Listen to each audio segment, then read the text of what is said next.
విశాఖపట్నంలో పుట్టి పెరిగిన నాయకులు కూడా యు కాల్ అయ్యన్న పాత్రుడు కానీ బండారు కానీ ఒక ఇంచు కూడా ఈ విశాఖపట్నంకి మేలు చేయలేకపోయారు. నోరేసుకొని పడిపోతే కాదు కదా. విశాఖపట్నం అభివృద్ధి అనేది రైల్వే స్టేషన్, ఆర్టీసీ కాంప్లెక్స్, ఎయిర్పోర్ట్తో ముడిపడి ఉన్నాయి. It's intertwined. ఈరోజు విశాఖపట్నం ఇంత మైటీ సిటీగా ఎదిగిందంటే ఆ ఎయిర్పోర్ట్ ఎన్నో సేవలు అందించింది. ఆ ఎయిర్పోర్ట్ ఏమో అటు భోగాపురం వెళ్ళిపోతుందంటే నోరు మూసుకుని ఊరుకున్నాడు ఈ అయ్యన్న పాత్రుడు, ఈ Bandaru Satyanarayana, local leaders and so call Ganababu. Are you not ashamed? వీడావిడ భరత్ ఎంపీ, ఎక్కడి నుంచి వచ్చాడు ఈ భరత్?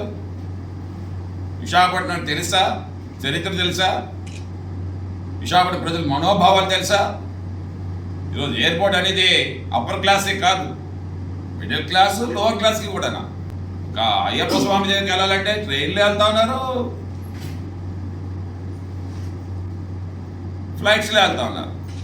తిరుపతిలో వెళ్ళాలంటే ఫ్లైట్స్ వెళ్తున్నారు, ట్రైన్లో వెళ్తా ఉన్నారు. లోవర్ క్లాస్ పీపుల్ కూడా ఈరోజు అప్గ్రేడ్ అవుతా ఉన్నారు, డిగ్నిటీ ఆఫ్ లైఫ్ ఎంచుకుంటా ఉన్నారు అన్నమాట. Bharat MP Bharat, your unfit.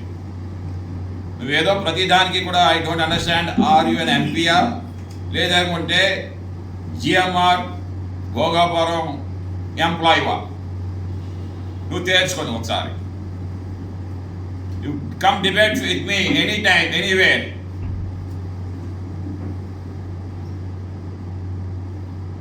భోగాపురంలోనేమో taxi వాళ్ళు పాపం ఇబ్బందులు పడుతూ ఉన్నారు. మాకేంటి 600 రూపాయలు ఏంటి, మాకు వచ్చిందే ఇక్కడి నుంచి వెళ్తే 700 రూపాయలు వస్తుందంటే 600 రూపాయలు ఛార్జ్ చేస్తున్నాం అంటే ఇతను పెద్ద ఒత్తాసు పలికి జిఎంఆర్ ఏమంటుంది, ఇతను వచ్చేసి మీడియాకి మనం ఎక్కడ చూసాను ఇన్స్టాగ్రామ్ నెమ్మదిగా ఇంజెక్ట్ అవుతుందంట.